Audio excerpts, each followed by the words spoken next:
everybody, just doing a little bit of a display of what I have for my Anyaral World of Twilight for the table today. I am actually still working on the engineer's house, but I've got a lot of flock on it and drying and different things, and it's kind of messy, so I'm not really going to do an update for that today. But I'm putting the finishing touches on that before I do the final pour of the Envirotex light water effects for the pond. And so that's coming along quite nicely. I'm actually doing some details where I'm doing a lift right now for a platform that goes up and down from the pond. And so that was fun to do a little bit of construction to make my own little mechanical device. And what you have for you today is my mushrooms completed, as well as, at least on the channel. I've showed it on Facebook, but on the channel I've not shown my Fubarni yet. And so, yeah, I'll talk about the mushrooms first. I'm really quite happy with these. Here's a large one that's just kind of really easy to see here.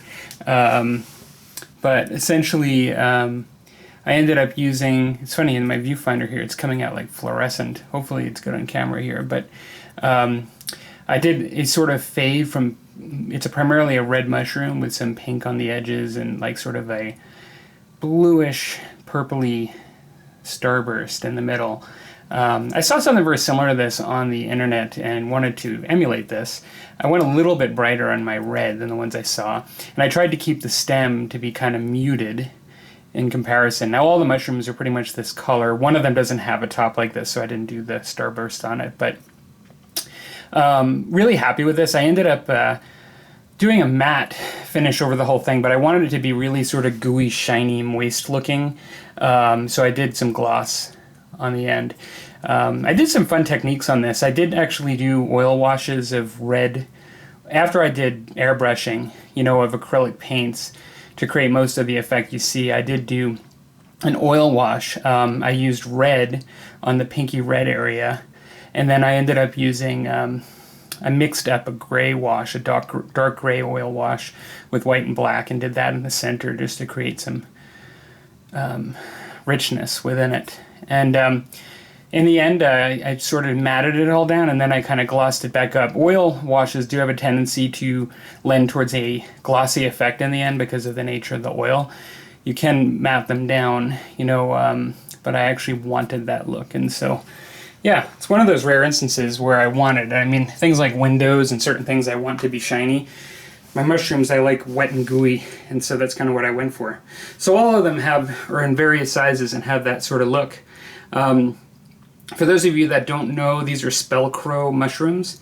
I will tag that in the video. I think they're a really great product. I really enjoyed painting these, and I was even thinking of maybe getting another set because I really do like them. They're really nice. And so I showed some close-ups on the Fubarni, but I have my sort of knights here. They're the sort of Empire knights with your sort of leader in the front, and then my three knights there. I did green and yellow for the Enochs with their riding. That was fun. I thought about doing a two-color pattern, kind of like I've done with, let's see if I can put them here just so you can see these guys. But I decided against it. I think I'm just going to leave it for these creatures, just going to have a single color pattern, but I did do some highlighting on them just to vary up the look. Played around a little bit with some simple non-metallic metal for the metal on there, and I thought it came out pretty decent. A little bit of a comic style with the helmets and the spear tips and things. And then, really the same color pattern is here for the militia. So they have a leader too, but they're just sort of without the Enochs and not as heavily armored, I would think. They're your standard militia and have another leader and Enoch without a rider. And of course I've got the engineer in the back. I did a lot different with him as far as the colors are very different. I really like the way the non-metallic metal came out on his gun, actually. I thought it came out pretty decent. I mean, it can be touch and go at times. I find it to be a hard technique. To be fair, you really have to work at it a lot and to get it down. But I do think Let me see if I can get a better angle here of the nozzle. I do think it kind of came out kind of cool for non-metallic metal, for me at least, and I'm always working on it. I try to dabble in it all the time just to kind of continue to work on it, because I do find it takes a lot of practice.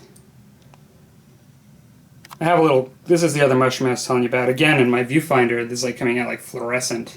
Hoping that it doesn't show exactly like that. I mean, it kind of looks cool through the viewfinder, but I don't know, for those of you that do a lot of videoing, you'll know sometimes what you see isn't what you get.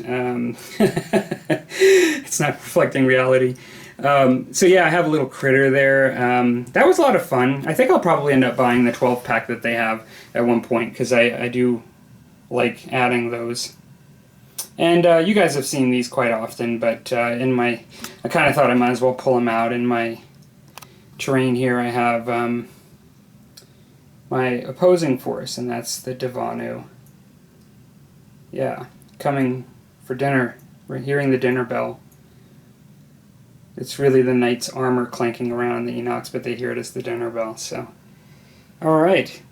So that's basically it. I hope you guys enjoy this little update. I'm not doing a whole lot this summer, which is kind of what I was planning on doing. I've been taking my time with this stuff, and in some ways it's worked out really perfectly, because the terrain piece has taken a little longer than I thought it would. I mean, I'll probably just be doing some houses after this, which I think will, other than doing the shingling, I think for the most part it won't take me too long to do some houses here and there for like maybe general battles within the game. But doing the pond and making it from scratch, and adding like the platform with the house and all of that has taken me a little longer than I thought it would, but I am quite happy with the way it's coming out. It looked quite simple at first, and it's getting a level of detail and richness to it that I'm getting happier and happier for my first try at an Anyaral terrain piece house. Alright everybody, I hope everyone's enjoying their summer. I don't know, the next time I'll have a video up. I was thinking about doing a video that's just sort of like a COVID loot video, because I picked up a bunch of stuff over the last few months that I haven't really talked about. I thought maybe I'll just throw something up of some things that I've purchased. I hope everyone's having a good summer so far. I know I am, and I will talk to you later. Take care.